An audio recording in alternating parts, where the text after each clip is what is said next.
Welcome to the Architect of Resilience podcast, where we explore the secrets of overcoming life's challenges and unlocking unstoppable strength through deep personal conversations and expert insights.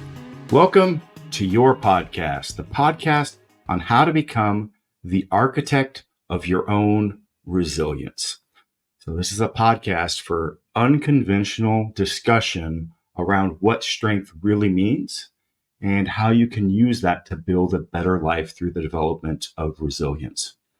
Much more, this is not a broadcast, not a sets and reps. It's really strength of everything outside of the gym as well.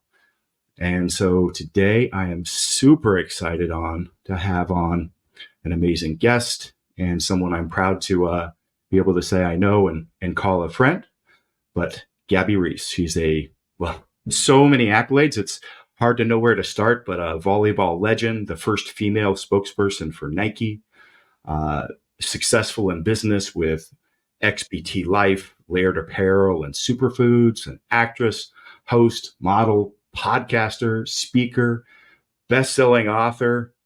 Heck, I mean, that probably just touches a little bit of it. So welcome to the podcast, Gabby.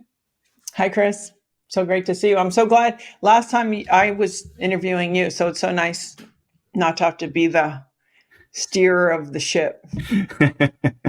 That was a good lengthy discussion. Hopefully I didn't ramble too many different directions. When I travel, it kind of throws me for a loop sometimes. So, but that was a healthy couple hour discussion we had that day at your place. So, yeah, I tend to drag it out. There's a lot to talk about. There is. So today, I really want to spend a little bit of time talking about some of your transitions in life, because you have had success in so many areas. And it's really about what brought about that transition, how you successfully navigated it, and then also just during the scope of your career, like the changing perspectives around like what we do in sports and strength training and what does resilience mean, has changed so much over the last few decades. And it's, some context around that and maybe where we see that going in the future. So this is, So I guess we could start with your early childhood. How did, your first kind of really exposure into exceptional performance, I would say, is probably in your athletic career, like we're moving into volleyball. And how did that come about? And what was that, those transitional kind of moments in that process? I think I have a little bit of a different path than maybe some athletes that end up with a professional career. I was late to the game. I played a bit in school in the Caribbean. And then I moved to Florida my junior year. I was 15 and 6'3". And, I probably was moderately athletic. I don't know. I wasn't you just grow up outside, but you don't know like, oh, I'm athletic. Maybe I was a little bit of a tomboy, but nothing crazy. Got involved, had very good basketball coach and a decent volleyball coach. And I went to a very small school. I got invited to BC camps for basketball. And then finally landed on volleyball, was given offers to college, which, to be frank, was really a surprise to me. This was not the plan. A lot of athletes sort of follow this path and they carry that out. I really fell into it. Luckily, I just came from there last week, a pretty exceptional coach from Florida State. And when I say exceptional, yes, she's a good volleyball coach, but she was a good human mentor. And so I went to Florida State and played on a scholarship. And after my freshman year, I kind of was on my own. I had a stepfather that was no longer with my mother, and he would send me a few $100 a month. But otherwise, I was pretty much on my own. And so I started modeling after my freshman year this summer, and was fortunate enough that I had some opportunities there. So after my sophomore season, midway through the year, because of NCAAs, they didn't have name and likeness. They didn't have NIL at that time. I gave up my scholarship and paid to play. And then I would live in New York in the spring, and then I would go back to school in the summer, get credits to be eligible to play. And then when I went to two-a-days in August to play, the deal with my coach, Cecile Renaud, was when you're here, and when you're there, you're there. And so some of the things that was about was the only reason I bring this up is because it was when I started, that was the time of be really juggling. Student athletes already juggle.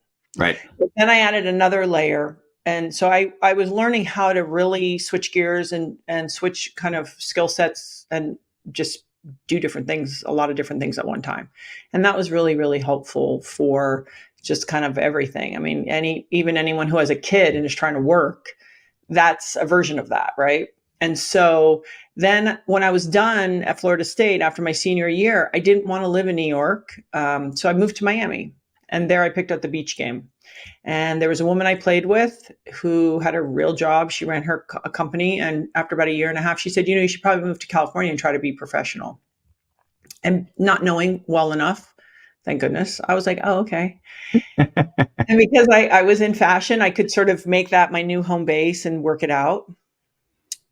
And things worked out. I was drafted, and we at the time had a tour, a 4-on-4 tour, which translated from my indoor game very well. So I had lucky because the learning curve on that versus twos right away was much easier for a player like me, a bigger player who like hitting and blocking is kind of your thing. So I did that, and I excelled at that, and I played for many years, and so that I say that I have tons of friends that have been known since they were 8 years old. They were going to be, let's put in quotes, champions in the realm of athletics. That's what I think is my case. Yeah, that's what's interesting here. And I think it's a valuable discussion point to try to understand how to approach this for someone that is along their own path that doesn't have the guidance that a lot of people that excel in, like you see, successful business people, right? And you look at them and it's like, oh, they come from a family that has a lot of that experience, and they've been cultivated from a very early age, maybe not quite directly, but they're around these things, and it creates this aura, this presence, the expectation, and also the knowledge, the connections, like all these things. And, the same realm of like, and it doesn't have to be coming from money, even in sports, like the sisters, the great documentary that Will Smith plays, an incredible actor in that movie around this. What's that? Yeah. Around the Williams sister. Yeah. The Williams sisters. And just like having someone that is very much a guide in your life in those early years when you don't know where you're going, and you don't have a lot of discipline to sit on a path or even know what the end path really is. You can't really grasp that. And I know that's definitely myself.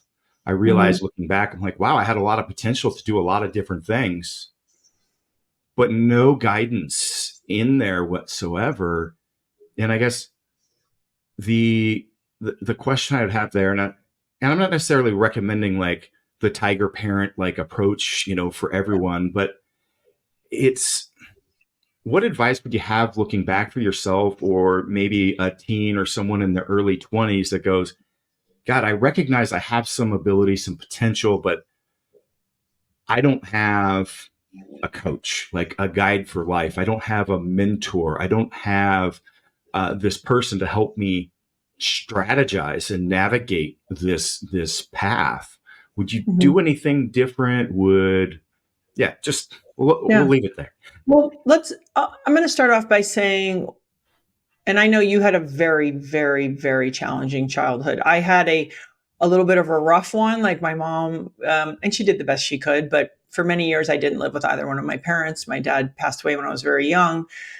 But I will say this, couple things. One is I had some amazing adults that stepped in its place. So I was looking, like leave it to Beaver, like looking for it to be traditional. But if we let go of all those expectations and we pay attention to, hey, I don't have this, but I do have that. And that can also come in the form of an attribute. 6'3" is part of what helped me be able to do what I needed to do. And having these amazing adults, whether it was my coach in college or the Norette and Joe who raised me when I was little, the universe and the gods were giving me the things I wasn't getting. So if you're in a place right now where you're trying to think about, oh, what am I doing? I think first and foremost is try to really focus on what is good. What's showing up that seems to be a little bit of a skewed towards an advantage for you. Doesn't mean it's formed or developed. It just feels like, oh, I have kind of this abundance over here. And the other thing is, and I always did this, and I think this is really important. And I don't know why I did this. I'm not that smart. It just was the way it was. Maybe it was sort of hyper alertness. I always listened to my inside voice. So, for example, when I was modeling and making very good money as an 18 or 19-year-old, I had an accountant in New York that's like, why are you playing volleyball? I would disappear for 5 months, 6 months a year, and make your money now while you can. And that could make you be fearful that, oh, if I don't do this now, I won't get the chance or whatever. I wanted to play ball. I felt good there. I liked it. I liked my team. I loved to compete. It was right for me. I didn't have the words for it. I didn't know why, but inside I knew. And so what I would say to a young person is really try to know yourself. And it's hard to shut out the outside world. What the outside world tells you works, what the outside world tells you is success, what the outside world tells you you should be doing. Try to quiet that down, including your family. Okay. Listen to yourself because it is your life. It is your journey. And you're the one who's going to have to show up every morning and work at it, whatever it is. And then second, to the best of your ability, focus on the things that seem to be your stronger attributes. You can always and never be afraid of working on the weaker ones, right? But sometimes to help us get to where we need to go, we got to really sort of take advantage of whatever strengths that we have. And it isn't easy. Like, I think finding something you really want to do when you're young is not common. So if it's not showing up for you, don't freak out and don't worry, but also ask the question. I always say when I have a question or a heart's desire, I pray about it. I ask about it. And so maybe the answer doesn't come right away. Maybe it's not clear, but I just keep putting out there, like, even a prayer of like, hey, help me to see what I'm not seeing that is important.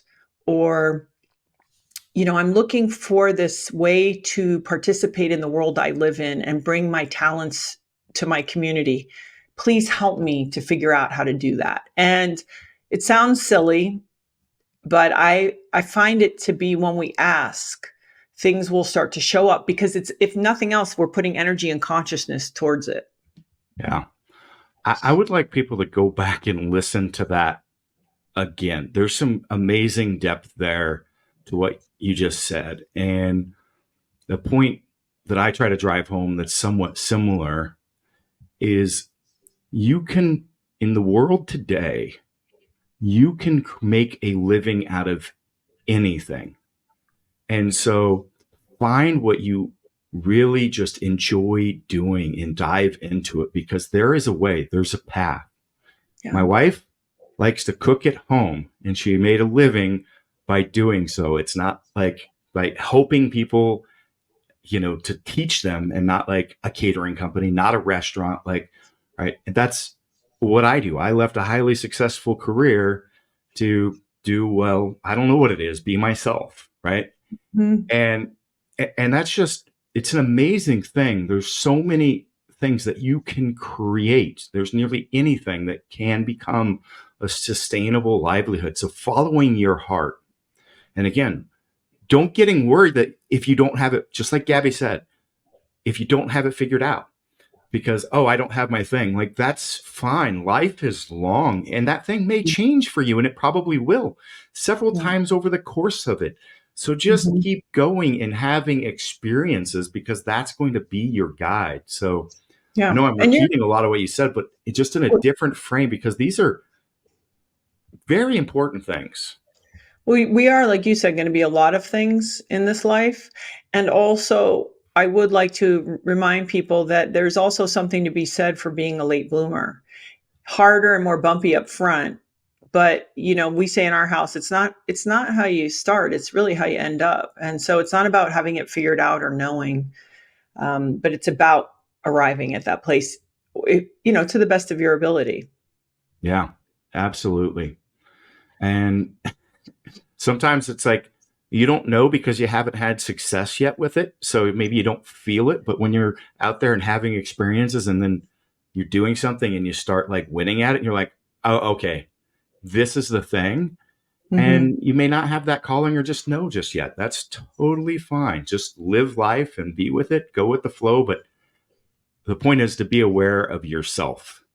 Yes. And I'll add an adjunct to that feels obviously very important. And I know, given even that we're having this conversation on your podcast,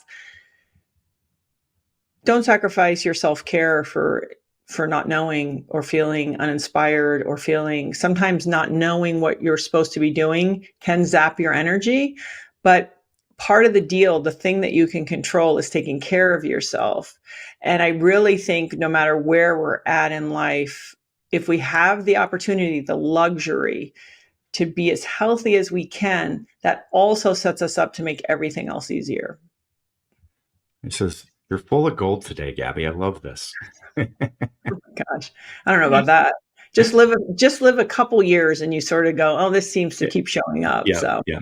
I mean, it is very basic stuff, but we get lost in all the other things and the messaging and get away from like these fundamental human things that you say. And it's like, yeah, of course, but we don't really listen to that. Like that is those are the core basic things. And there's so much depth there if you do these things, like taking care of yourself. Yeah. And it's not sexy and it's quiet, but if you want to talk about the stuff that really is a foundation, it certainly is.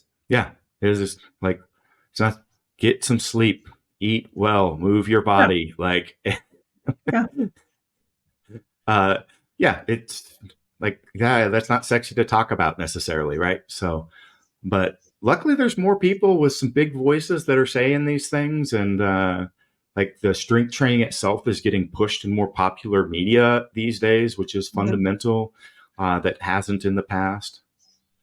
Before we move on from those younger years, a number of people that have had, success in life have experienced some sort of, trauma during the course of, and I use that word loosely for trauma, but you had mentioned this, your father's death and not living necessarily at home. And did that help maybe instill some of the traits that you took on?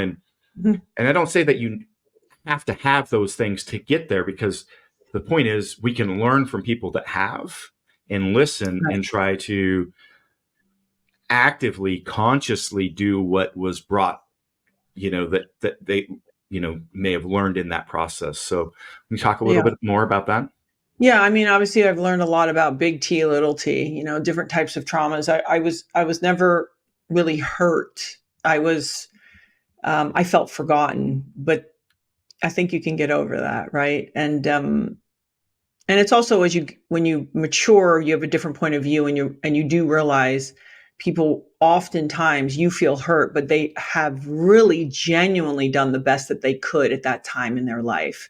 That's why you'll see people that make not great parents, but then they're somehow great grandparents, because they go through a process of learning as well, which I know can oftentimes be frustrating, but I think it's better than no change or growth at all.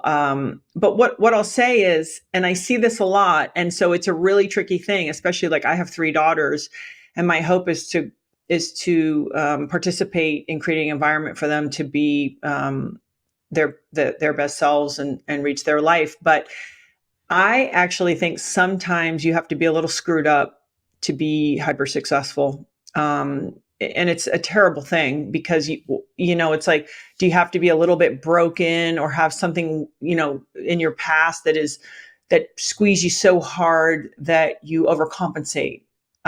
So within there lies a really interesting thing for me, which is, can you be totally emotionally well adjusted and kind of feel loved your whole life, but still then be able to be a hyper performer? I used to think that the Manning brothers seemed like they look like they might have had it, but I don't know if in their house, uh,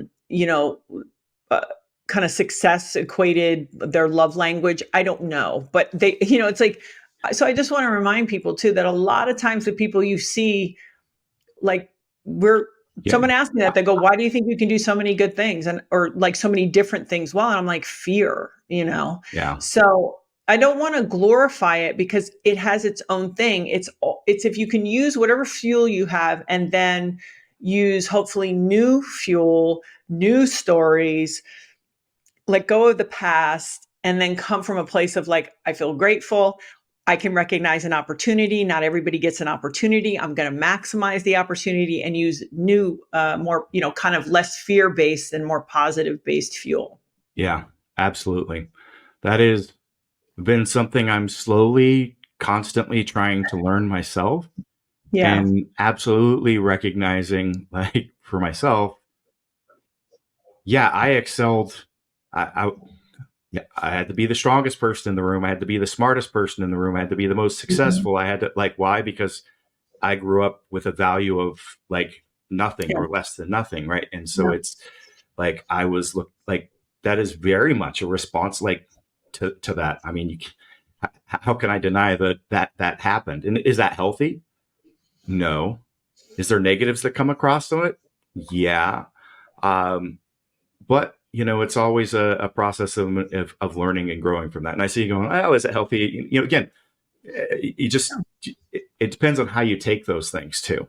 Right. Yeah, it could be great fuel for that time. It becomes unhealthy when we are using a software that is for a different time, and I had Byron Katie say to me once, you're like a hammer through, hammer down. Like, I'm so consistent. I'm the biggest grinder, like all this.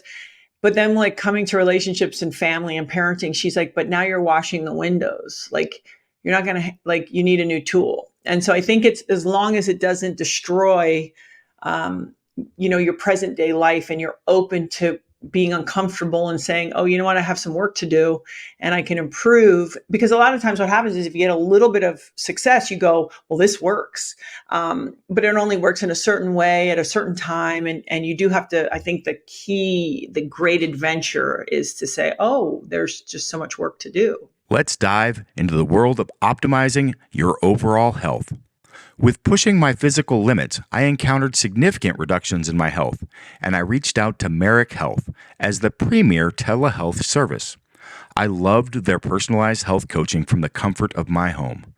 They empower you with the choice of self-service diagnostic labs, or what I chose, the guided optimization, with expert interpretations of blood work, health coaching, with medications delivered to my door. HIGHX Health is your partner in optimizing your health. Listeners can receive a fantastic 10% discount off their first blood work with code RESILIENCE at HIGHXhealth.com. That's code RESILIENCE for 10% off your first blood work at HIGHXhealth.com. Discover the future of health today. Well, that's a good lead into kind of more the adult life, for the Gabby with all the accolades and having it all, from family, career, happiness, strength. Like, what is that really like? And does that create, what is that like? It's an interesting thing as a female. Men never talk about having it all. Women often do. And what I want to remind, if any of your female listeners, certainly, is that maybe you can have whatever the version of all it is, but not all at the same time. I couldn't be running or being heavily involved with one of my businesses with a brand new baby per se, and trying to be present and all these things. So sometimes I want to, it's important to take that off the table, because my perspective is I wasn't trying to have it all the time. I was honoring whatever phase I was in my life, and whatever showed up. Again, going back to listening to yourself and feeling like, because there was many years I stepped way back. And I always say in my relationship with my husband, Laird, it's like, sometimes you're the flower, sometimes you're the farmer. And I was the farmer to my family, and happily, and sometimes, even scared, like, am I going to be forgotten over here? But I knew I wanted to do it because it was the time to do it. Right. So I think that's first, is understanding like if you're in a startup business, you may not be in the best shape of your life, right? So it's kind of trying to manage that part of it. And so it's also your own personal definition of success. So perfection was never the goal for me. Tons and tons, like cash. I mean, I live a very nice life. I'm not saying that, but these things were not the end goals. Being really well known was not the driving force. It was having the ability to wake up each day, to be solving the problems on things that I really cared about and were a genuine reflection of who I was. So whether that was one of my businesses, did I care about whatever that business was, the product, the content, the intellectual property? Did I believe in it? Do I use it? Yes. Okay. So for me, that was always success. I am working at the things I believe in. I am living with and in a marriage with somebody that I really want to be with. And I'm having the opportunity to make also taking care of myself, in my case, the luxury of incorporating that somehow into my job. So to be really clear, it's also going back to your own values and making sure your life and your work and your relationships, to the best of your ability, reflects that. There's really great stuff there. You can't have it all the time. I don't know if I got the exact words right that you said there, but Dr. Lane Norton, I had a podcast with him last year, or maybe earlier this year, and he called it the periodization of life. Like when I was going to medical school, it was this. When I was launching a business, it was this. And I didn't have the time for X things, and now I have the time for the family, and I have less of these. And it's like over the course of my life, I have balance. That's right. Over these macro periods, I have balance. I have it all over those periods, but it is very unbalanced if you look at the different periods. And so anybody, like, it's just like training, periodization. Yeah. Like I'm not going to spend forever in the final prep phase for 1,000-pound deadlift. Right. I would not have a relationship. I would not have a business. I would not have it doesn't work out. You cannot sustain all of those things all the time. Yeah. You have to know when to put your foot on the gas, where and when, and what feels like the most important thing. And sometimes that goes even from day to day. Like, hey, we've been working too much and, the relationship needs tending to, or whatever. So I think it's really important to stay keeping your eyes open and look up and do a personal evaluation each day and be like, okay, how's it going? Yes. I love the personal evaluation. Again, that's getting back to like the whole first part of the discussion that we talked about, like being aware of yourself, that introspection, like what do I want? But also, how am I coming to the table? Yeah. And the other two things I noted from that piece was the perception differences with females, which I think is certainly prevalent. Just silly little things like when people are meeting and it's like, hey, what do you do? Oh, well, you're just a stay-at-home mom. Like, well, it like all of a sudden your value is less because only a dipshit says that. Know, but it's the hardest. And there's a lot of dipshits out there. Like that's when you have to be a big girl and be like, I don't care. Like, it's knowing everything that we do that really matters generally is very quiet. And if you have to have the resolve within yourself to understand you're doing it for your reasons because you believe in it, and it doesn't matter if anybody gets it. It's like you could spend your whole life trying to get people to get it. You will go nuts. So I think when somebody does that, you have to be like, oh, okay. Yeah. Well, and that's exactly the last point that I captured from that, because it's not being driven by the external, like how much money do I want? How much fame do I want? But I'm doing these other things because this is what I want. That being in that moment of being able to solve problems, have a good relationship, and the output is those other things. But that's not the goal. And that same thing is with what you just said there too, because you're not doing things to meet external expectations by some people that you don't know, or even someone that you do know, maybe even family or friends. Like, but it's for you, and the getting back to those base values. So, yeah, those are the points that I'm picking up on that piece. And yeah, I could see how following those principles can lead to, success in a lot of different areas and happiness in the course of life. So really, really basic stuff. Well, I mean, listen, if people have the courage to go for trying to be themselves in this world, I think that's already a starting point of success. I think the way we are sold for marketing or whatever, what success is versus what makes us actually feel good and accomplished and satisfied from time to time are very different things. Yeah. I know I used to be bothered that I kind of beat it was to my own drum, and I just don't like, I do my thing and people get it or they don't. And I'm going to just go about like being me. And it's against the grain. It's made me, actually, it was funny. Recently I had this custom piece of machinery designed and built to do a proprietary process that I've got a patent on. And I ended up hiring a guy that used to be my boss about 15 years ago or 20 years ago. Mm-hmm. And he's doing the work on the machine. And I stop by and I'm talking to him as he's doing, because he runs the company that does the robotic automation and stuff. And I was introducing him to somebody, one of my managers, and I'm like, oh, this is Kirk. I used to work for him. And he turns to me, he's like, Chris hasn't ever worked for anyone, actually. You should know that. Right. You were in the building. He made suggestions. So I just thought that was funny. I'm like, oh yeah, I guess that trait has been around me my whole life. Yeah. So, and I'm sure you've had the same thing too. Like, you talked about your agent saying, well, why are you doing this volleyball thing? Like, yeah. Like, why can't you just follow what I'm saying? We're going to go make some money and make me some money in the process. Like, everyone else that I work with. It's like, this doesn't make any sense, Gabby. Right. Well, it's an exciting thing to have even the option to not be part of the formula. I think it's cool.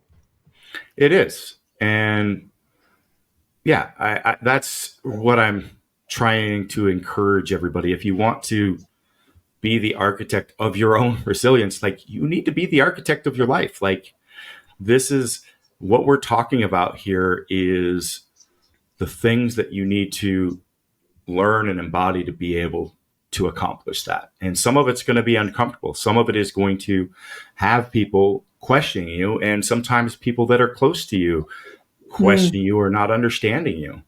And you've got to be okay with that. That's fine. I heard a great quote. I feel like it was an old-time first lady, and it was no complaining and no explaining. And I think we feel compelled to get people to understand what we're doing. And I think that's sometimes you have better use of your energy you can respect what they're saying and you appreciate it. But I think, trying to explain yourself, maybe don't bother. I think that there's always opportunity to, I hate the fuck the haters type mentality or phrasing, I guess, or the thought process there. It's, if it's someone's close to you and they don't agree with you, like, maybe they do so because they love you, right? It's not because...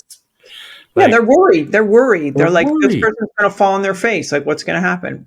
Totally. Like, my wife was disappointed when she was living in Canada and she went to go have lunch with her friends, and they met up and she announced that she was pregnant, and she was expecting jubilation and happiness, and no one said a word for 5 minutes because they didn't know me. I'm just some like big lifter guy on YouTube. Like, it just like, and she was so distraught. And I said, like, she's like, I don't know if I'm going to be friends with my close friends anymore. Oh my God, I thought they had my back. And I Right. told her, I'm like, you'd expect me to be, arguing the other side. I'm like, no, though, that means they're your friends. Like, they're coming out because they don't know, they don't know what you know. They don't know what we have. They don't know, look at it from the outside perspective. They're doing this because they care about you.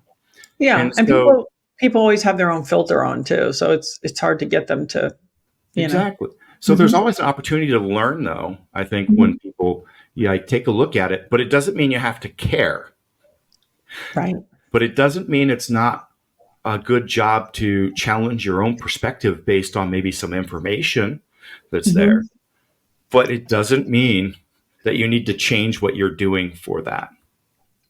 Right. And the explaining yourself, I love, recently I've just, I've got some challenging things I'm navigating in business and life, whatnot right now. And I'll go to people, instead of explaining it, I'm like, there's going to be some stuff that's going to get a little odd and squirrely in the upcoming, months. And I just want you to trust me in the process. Right. Yeah. I don't need, I'm not going to explain, there's no need to. You're either going to, trust that I'm going somewhere that's going to benefit, us in this, but I'm not going to dive into the strategy, the approach on these things. And the thing is, if you've built, but you can't do that until you've built a level of credibility over time. People know, okay, we've got a stack of things that are coming. Before that, you just don't say anything at all. Right. But if you're younger and you haven't done that yet, all I can say towards that is whatever you are pursuing, make sure that your practice is consistent and reflects it's sort of a thoughtful strategy on how you would actually get there. Because then if people want to pick you apart, you can at least for yourself be like, yes, well, I'm getting up early. I'm meeting with these people. I'm getting mentorship over here. I'm putting in the extra hours over there. So it's harder when you haven't the body of evidence of proof of concept already, but at least start to have practices that reflect the words that you say, what you want and what you're doing. And plan on going, I'm going to fail. Not mentally be that but for me, it's if I fail, how do I explain this later? Well, every step I can go, that aligns with values that I want to present in the world. So I can't be faulted for that. I can't be faulted for my reasonings. If I'm following through on my values, then people can understand where you're coming from. Oh, okay, that didn't work out, but I can't fault you for trying the way that you did. And so that's a, the caveat I would give on that. So, yeah. That's right. And Laird always says, there's a lot of honor in a failed attempt. There's no honor in no attempt. Yeah. And it doesn't mean it's actually failed. You just haven't come back and hit the second, third, the fourth. That's true. You want to tell me a bit about your book? My Foot is Too Big for the Glass Slipper, a guide to a less than perfect life. Well, so I wrote a book before that called Big Girl in the Middle, which sort of followed me for a season. Probably my worst. Of course, we decided to write the book, and then ended up being my worst season as a professional athlete, which actually made the book more interesting. And it was sort of talking about, competing and balancing life, and just sort of my story around volleyball, using volleyball as the platform. And then after being married and having some kids, I thought, it'd be interesting to have another conversation, an extended conversation about, pursuing a relationship and being a parent, and what I thought and now what I think and what's different about that. And even some of the dynamics, for example, I shared dynamics about, I feel like I'm relatively sort of strong in my forward-facing life, but I did marry an alpha male. And I know that's probably a very controversial comment today. See me somehow, yeah. I'm joking. Although it's the conversation switching back a little bit. There's a lot of like, have you married somebody that's warlord capable if things go, that's goes the south? thing is that when I say alpha, it's like when I say feminine. For me, feminine does not mean weak. It just is a description of something. And so somehow feminine got taken as weak and alpha got taken as misogynist. And that's actually quite contrary. For me, a true alpha, what is it in Natural Born Heroes? To be a warrior, one must truly be compassionate. And so to be an alpha, I have 3 daughters. My husband, Laird, is very masculine and alpha, and he is the most sensitive person in the house. So the helpfulness, the protectiveness, the honor, the hard work, all of these things that I think attach to kind of alpha. And for me, as somebody who I'm big physically, I was in sports, it was sort of like aggressive. I was really drawn to this person who had the skill set that, like, if the shit hit the fan, and I was going to be in over my head, I was going to be with a partner that could really step in. And Laird has that. And so I even discussed those dynamics in the book about, being of service to the family and how you dance. There's a lot of dancing, right, in a relationship. And we're all dancing.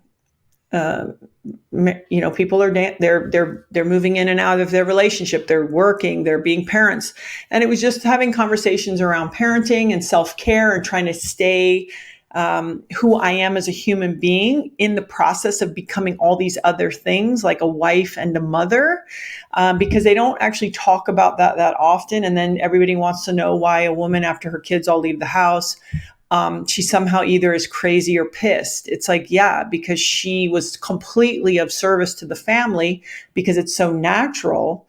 But then it's like saying, hey, let's have another conversation, which is, can you protect your own real estate just enough, even with like a little kid, just enough so that as they expand and change and become more independent, you can then go back into a different role. And just having those types of conversations that they're messy, uncomfortable, and very common.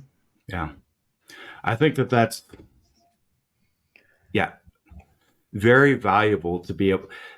Those are discussions that people don't really want to have. They want to put things in those very specific kind of, boxes and approaches. And just like the masculinity thing, I'm not great about speaking on femininity because that's not my experience per se. But yes, again, like masculinity, like, yeah, it's toxic. Well, no, like not true. Like, no.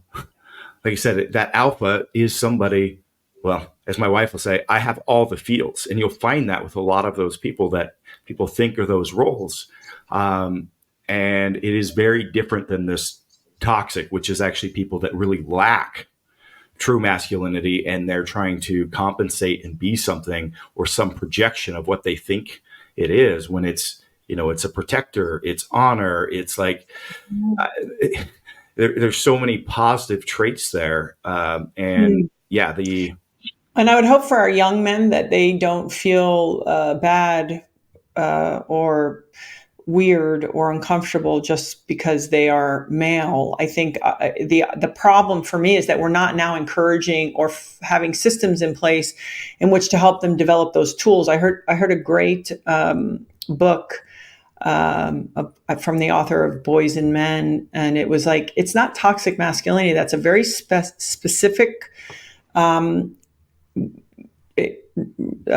description of a type of masculinity. He said, conversely, it should just be the immature or mature masculinity. And it's teaching young men sort of some of these codes and rites of passage about how to bring forth your best self to the world that you live in and for the people in your life. And so I think it'll maybe right itself a little bit, but that's why I think with training and trying to stay healthy and staying in touch with your biology, I think it's easier to keep things simple in the way of like I haven't gotten so in the world that I'm so upside down and confused. It's like, hey, I can handle a lot of things in the world. If a fire comes, or something goes down, or something happens to one of my kids, I intuitively chose a partner that just can do that easier. Yeah. And Laird is like, hey, go out and, kill in the world, knock yourself out. I get called bossy occasionally, but that's okay. And I feel respected and cherished and heard. So it's not that I'm not anyone's welcome mat. No, So that, yeah. I think it's, I just think it's, we think we have these different definitions, and I think they've gotten kind of murky. Yeah. Well, let's dive into the femininity piece, like, because we definitely, as a society, that has changed, particularly around like athleticism and strength training. But I would say that you've probably been a leader in redefining that, or being involved in, those perceptions as they have changed over this last, few decades. Sure. I'd like to say, starting out, and I learned a valuable lesson writing this book. There was a group before me of women that really fought the fight for athletics and for the opportunity around athletics. And what happened is I went to school on an athletic scholarship. So that put me, it never occurred to me that I couldn't be all the things I wanted to, how I wanted to express myself. I could be feminine, I could be athletic, I could be aggressive, I could be soft, I could be all these things. So I would like to tip my hat to the group before me, because I realized that was a real freedom that I had. And so now I don't think it does occur to women that you can't sort of show all those sides of yourself. The only other thing I would say, though, is, and this is really important for me, is, and again, I have 3 daughters. I never want to send out my daughters in the world thinking that half the population is against them. I would say to women that I always say half the best people I know are men. There are people who have wives, mothers, sisters, and daughters. They love and appreciate women. So if you go into the workforce, yeah, there are a few people who ruin it for the group. But not to look for that, not to vibrate the energy of somehow you're a victim, or people are against you, because I actually think that vibration does not work in our favor. I think it's about focusing on capability and preparation and doing a great job. Now, will there be times that things are unfair? Yes. And I think that's how life is. What do they say? If you want fair, go to the fairground, because we could say plenty of things are unfair for men as well. But focus on being highly capable and follow what you want to do. Like, that's it for me as a female. Like, you want to have kids, have kids. You don't. You want to be the CEO, do it. You want to do both, great. There's no way to do it, but to be the hero of your story, not, the world's against me. Because that, even if it was true, let's say, which I don't think it is, that doesn't help you at all. So, do a good job, kick ass, and believe you can do it. See the obstacles. That's the other thing. If there's obstacles, what are they and how do you get around them to the goal? And instead of just, hysteria or crying or whatever. And I feel like we live in a world where we have 2 things. We have like the oppressor and the victim. And I just don't think it's that black and white. I think the world is full of nuance and gray. And how do you pay attention enough to, work it out and hopefully accomplish your goals? Yeah. If you're looking for life to be fair, or try to make it fair in some way, it's never going to be in any way. Like, there's always so many different perspectives and ways that it's just not a reality, right? No. And sometimes we don't, and we never recognize this when it's not fair in our favor. And so that's the other thing, is sometimes it's swinging. We're getting more than maybe we should, if there's some sort of equation for that. And so ride it out and work it out, because if you want to accomplish something, or whether it be in a relationship or kill it in a business, it's like you better navigate those things. Yeah. Yeah. That is absolutely the case. Like, yeah. And approaching it, like you said, like that, and I hate the overuse of the word victim mentality, but it really, it is the case. Like if you set that as your mentality, you're setting yourself up for Oh yeah. For failure. And we can say, And oh well, that's not to say there aren't victims. I mean, the way I know you grew up, one could say that, right? So that's not to say there aren't victims, and I'm not desensitized to things being tough. But if I was going to love somebody and support them, it's like, great, how do we get you out of that? Not, oh my God, I know. Yes, there's a time for that. Okay. So if something just happened, yes, of course. But then when we're moving through in our life and a whole life to live, it's like, hey, what can we do? Yeah. Yeah. And that's something that I can definitely speak from, because I've been through nearly every type of trauma. Well, yeah, pretty much most everything. I've had those experiences. And so when I talk about those things, I'm not downplaying somebody's experiences by any means, but we're saying that it's not going to affect you negatively. Absolutely not the case. And I don't know what it's like for your experiences in those situations in life. I can't. Only you can know that. But focusing on that, nothing positive can come if you let that be, your focus. Where what you can do, though, is use to leverage it in some way. And that goes back to what you were saying earlier. Like, how do I make that some fuel, right? Because at the end of the day, you can make it an opportunity going, you know what, that did happen. I've been through it on the other side. And yeah, maybe there's some residual shit that I'll never quite, recover from. But I can still use some of this to know I can go so much higher because I have overcome that. Just like, going through a brutal workout. Like, it's the same physiological, approaches. And, the thing is, we just don't want to keep layering more stress before you have a chance to recover, just like training, downhill. But you can still leverage and go, okay, now I've got it. Okay, now I can take on something.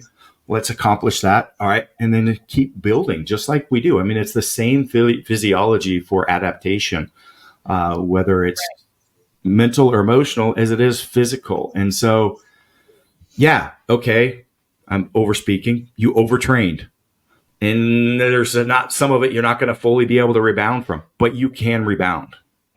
Yeah. And at the end of the day, if you want it, and this isn't being harsh, but no matter what, it's not going to change the past. But if you have the opportunity to change the future and then develop more tools to help you heal from the past, because sometimes creating some kind of space, whether it's loving relationships, a little bit of success, something, I feel like that creates some breathing room to be able to spend more energy to heal versus, having, life's foot on your throat the whole time, that you never get a break from that. And if you're one of those people, because the hits keep coming, then it's like, hey, I honor that. But if it's something you could try to move out of because the reality is different, then, how do we do that?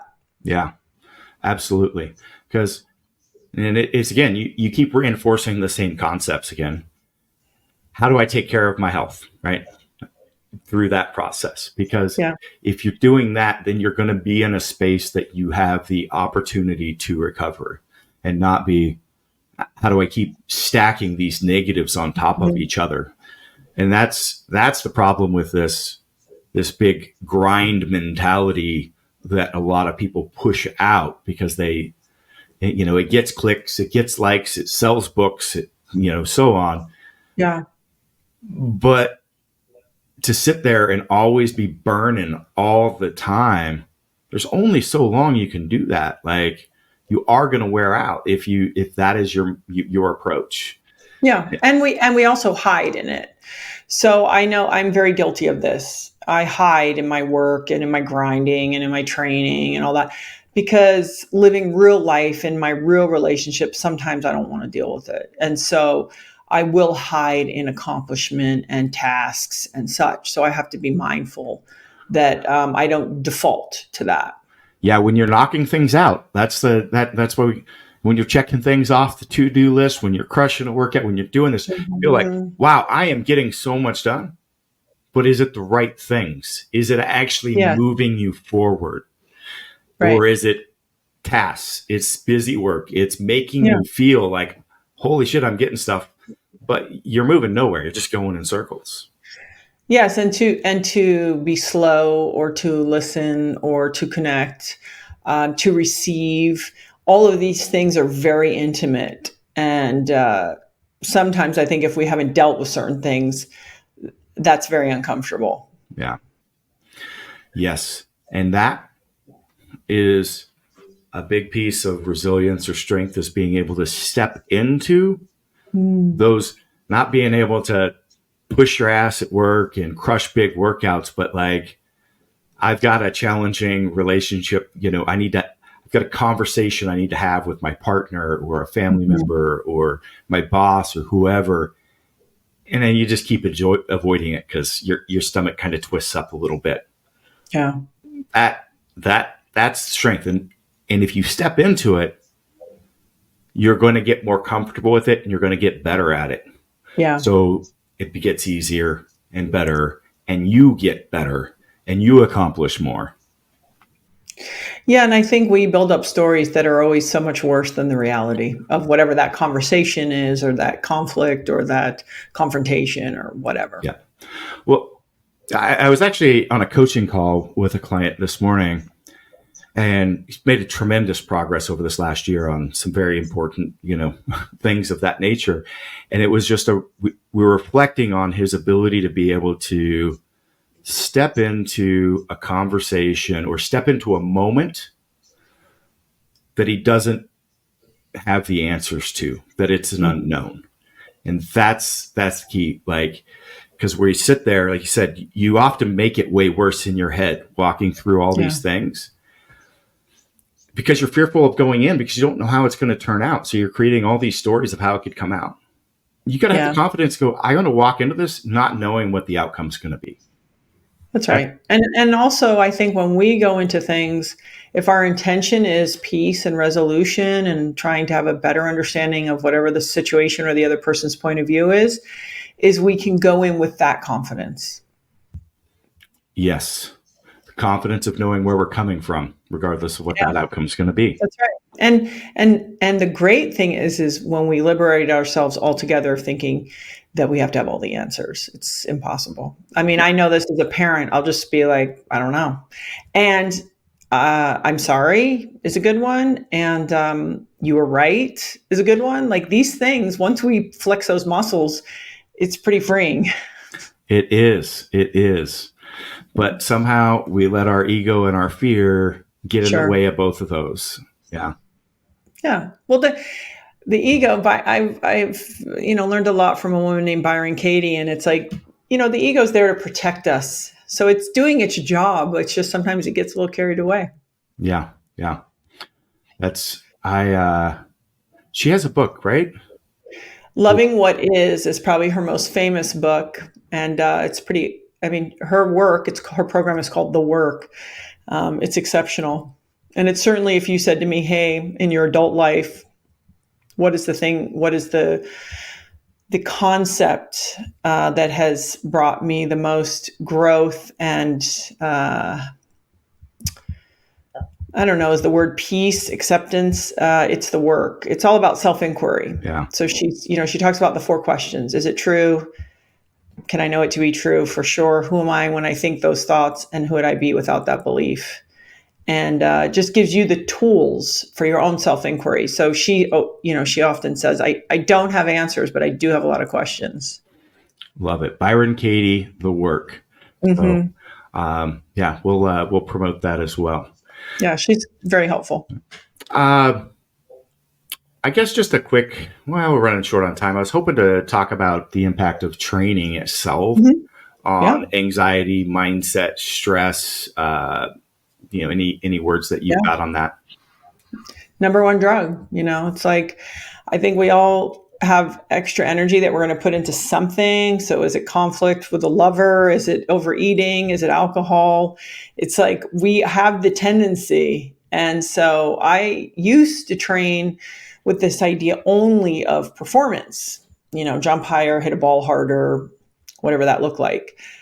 And what started to happen for me personally, especially when I moved out of competitive athletics, was, oh, wait a second. How do I train the organism to be more resilient, to be more adaptable, to manage more, to process stress, but also to have that time under tension, to do something that's uncomfortable because it's good for me, because it's good for my spirit, to be like, I don't even want to do this. And because it is positive, kind of stress, not destructive stress, then I'm going to do it. So I've come full circle on the notion of what is performance, because for me, it's like, I'm happy if you could jump 40 inches, but if you're a head case or you can't deal with conflict or you don't have space between you and your reactions, then you're not, for me, really performing.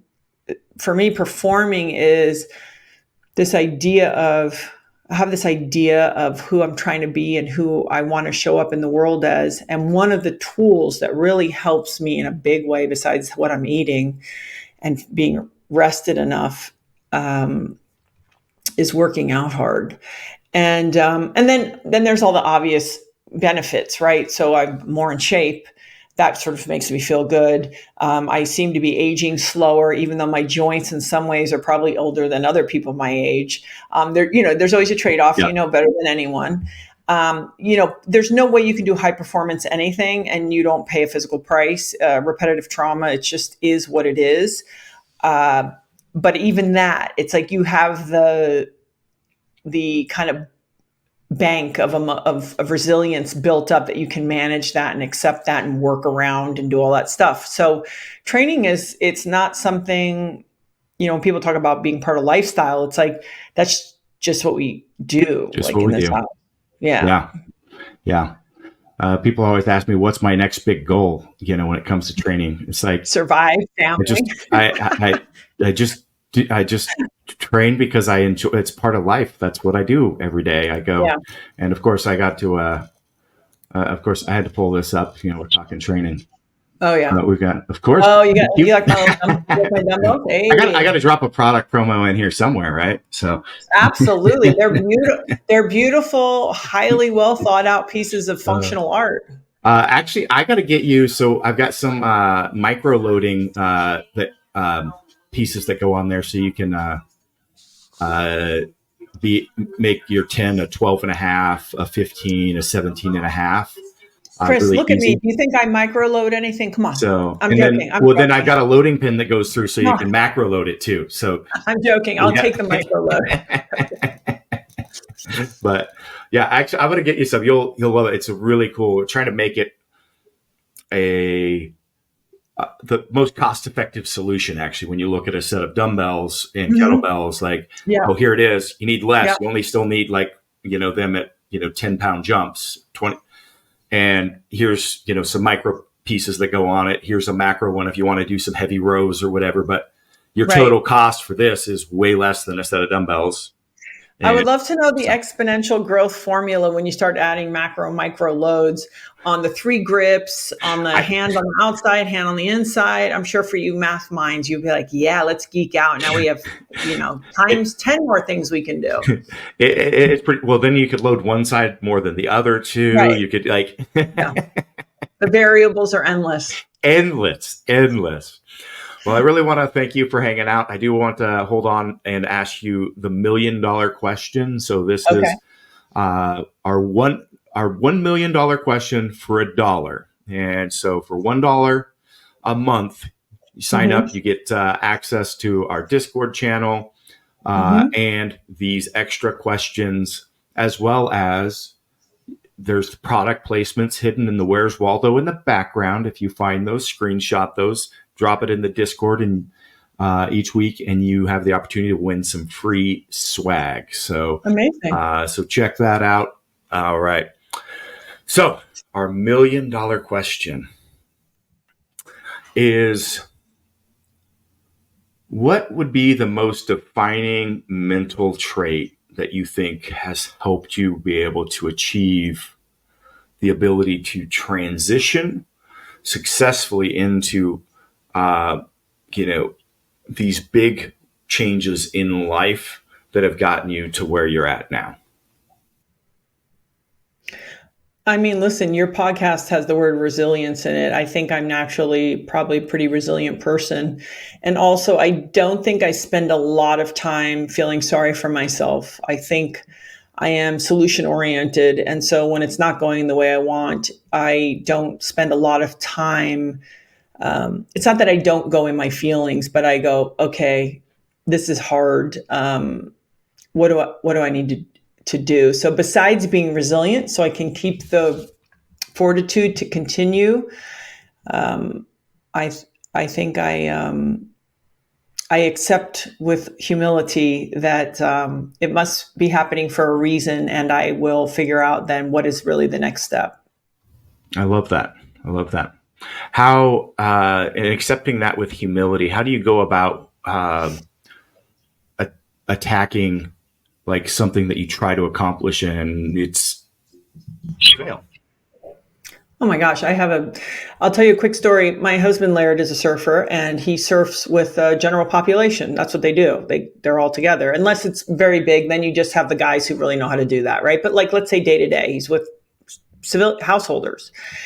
And so, and when I say that respectfully. I just, There's a difference between a professional and a hobbyist. Yeah. Yeah. Correct. And so he was out there, and some guy comes up to him and he goes, and it wasn't very big, particularly big. And the guy goes, "I saw you fall today." And Laird's like, "You saw me fall on a wave?" And he said, "Listen, I have fallen on more waves than you have ridden." And so when you say I have my failures, I have probably twice as many failures as I do successes, maybe 3 times. I mean, who knows, maybe way more. I just forgot about them. I think when people say, "Oh, the universe is conspiring for you," I believe that. I believe that. I believe I don't understand. I don't understand because we can look around in this world today that we're in, all of the suffering and all the things happening. I don't understand. But what I do know is that whatever grace I'm shown, I'm going to appreciate it. And I'm going to do the very best I can to show my appreciation by maximizing that and trying to really show up in my life. And then from that point, try to positively love the people in my life. If my community asks me to do something, to do it and such. Beyond that, I'm not smart enough to really know the why of it all. But that's the least I can do. Love it. That is definitely worth $1 million if you take that to heart and look through everything there. Thank you. Thanks.